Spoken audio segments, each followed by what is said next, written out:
Hey there, and thanks for watching. In this video, I'm going to talk about some of my deepest fears about money and about money in relationships. So if you're interested in learning some pretty personal things about me, then just keep watching. If you are new here, then welcome. This is The Well-Behaved Wallet, and I make videos on personal finance. My story really starts because I was $17,000 deep in credit card debt with no income. I made the decision to get myself out of debt and to learn how to not be broke. So far, I've eliminated all of my credit card debt, and I'm in the process of learning how to not be broke, as well as working my way toward financial independence. I am also a chronic under-earner and someone who maybe didn't have the best priming and conditioning to make and hold on to wealth. So my goal is to overcome my under-earning and to really understand my own psychology around money. Part of understanding the psychology for me is realizing the unconscious fears that I'm harboring that kind of unconsciously dictate my actions.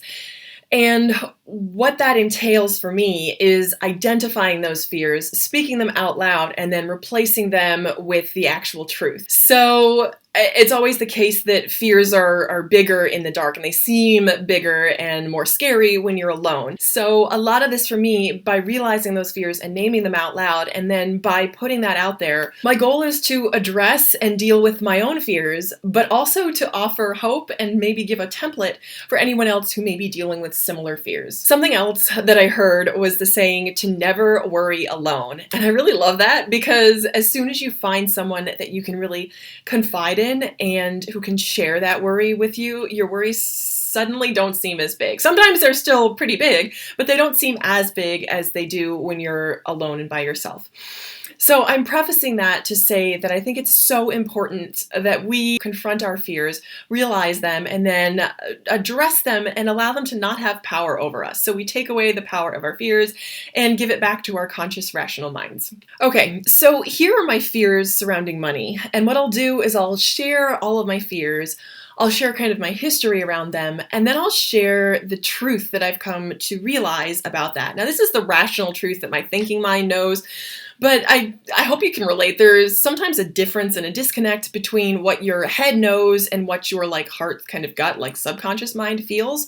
So while I might know the truth in my mind, but actually having that translate to a deep internal belief takes some practice and some learning. So I'm going to share these, and I really hope you can relate, because I think they're pretty common fears, but they're also very real and very scary. I know that by identifying that fear, figuring out and knowing where it came from, and then taking good, orderly direction and action to address that fear, we can eliminate the weight of that fear in our lives. This is kind of a long introduction to say, let's get into the fears. What I'll do is mention them all together and kind of my history and my background and where they can come into play, and then replace them with the truth and what I know to be true and the action that I'm taking to work against those fears. So here are my greatest fears about money. Fear number one is that I won't have enough money to take care of myself, and that I'll end up letting everyone around me down, and I'll just be a big disappointment. So this has been a big fear for a while.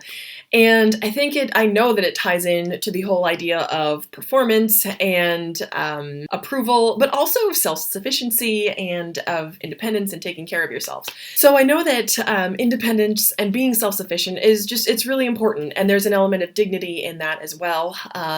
And that wanting to sort of stand on your own 2 feet.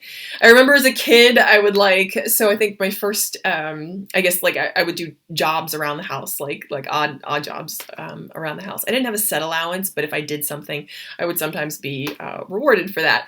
And I remember that we were all going out to eat as a family, and I had this money that I'd earned from doing a job around the house. And when it came time to pay the bill, I pulled out the money that I earned, and I was really excited to pay for my part of the bill, what I'd eaten at the restaurant. And my parents were like, it's okay, you don't have to pay. But I think that for me, there was a really strong desire to be independent and to contribute and to pay my own way. And I know this wasn't something that came from them. I know that they were very responsible in the way that they taught me to save some, to spend some, and to give some. But I think just for myself, and again, it's kind of a point of pride to say that I am able to contribute this much.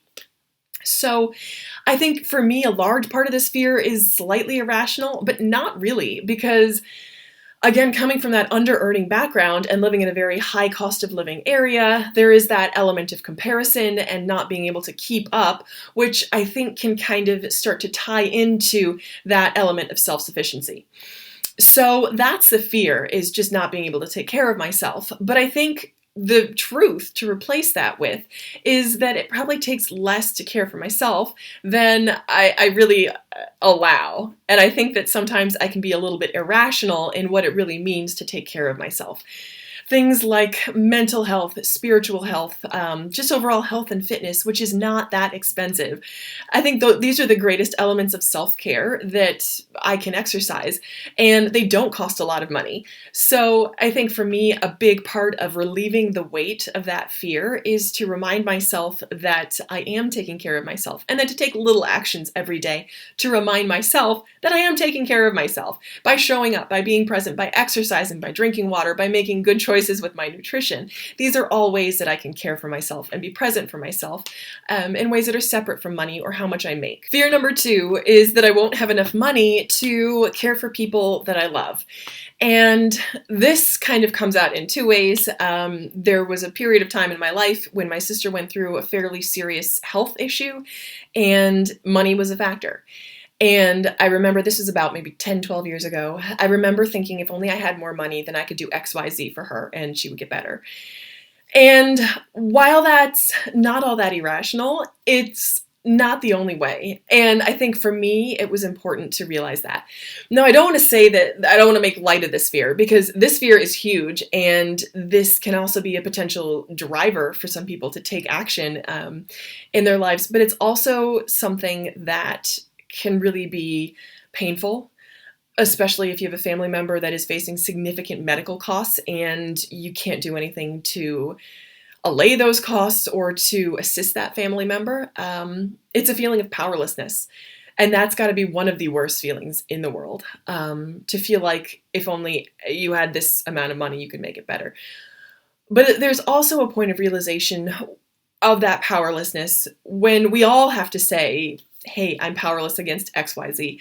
And I think admitting that powerlessness is, it's hard. It's really hard. And it takes a lot of humility. But I think that there is incredible power in that. And there's a release from that feeling of pressure that you put yourself under, to say, hey, I can do up to this point and then I can't do anymore. And I think that's just a natural process for everyone. It's just that people's up to this point changes. The point at which people have to admit their ultimate powerlessness is different.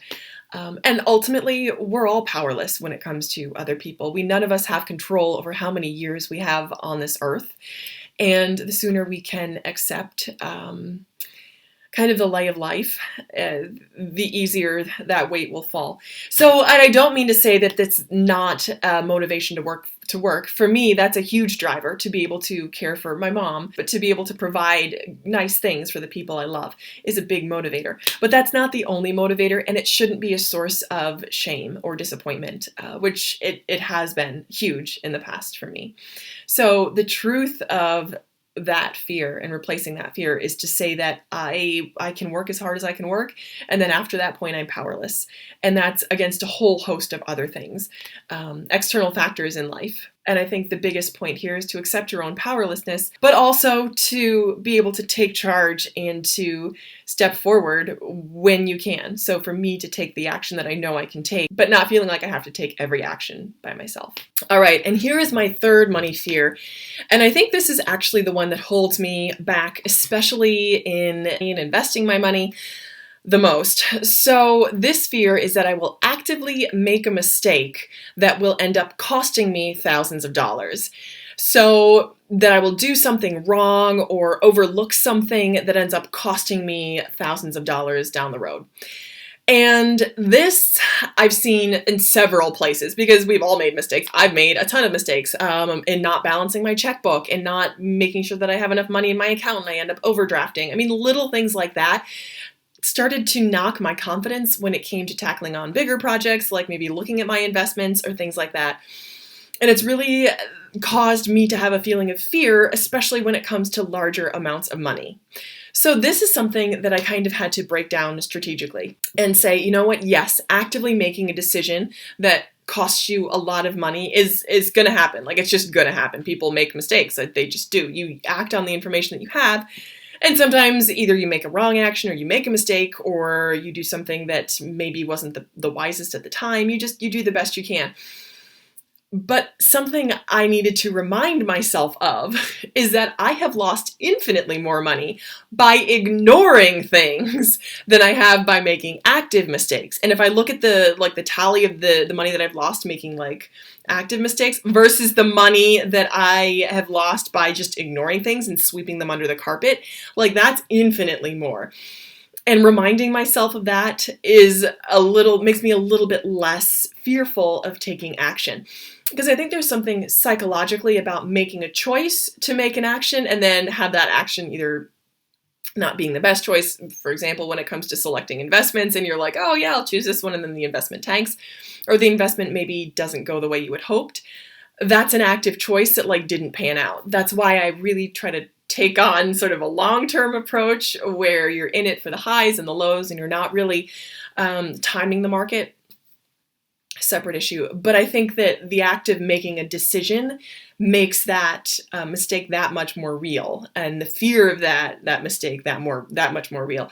Whereas if you just sweep something under the carpet, the immediate pleasure of not having to deal with it or making a choice not to deal with something is more pleasurable, that you don't kind of notice the long-term ramifications. So example, when it came to repaying my student loans, I saw a great big number and I thought, what the heck am I going to do with that? There's no way I can ever pay down that amount. Why even try? Let me just sweep it under the carpet and not pay it.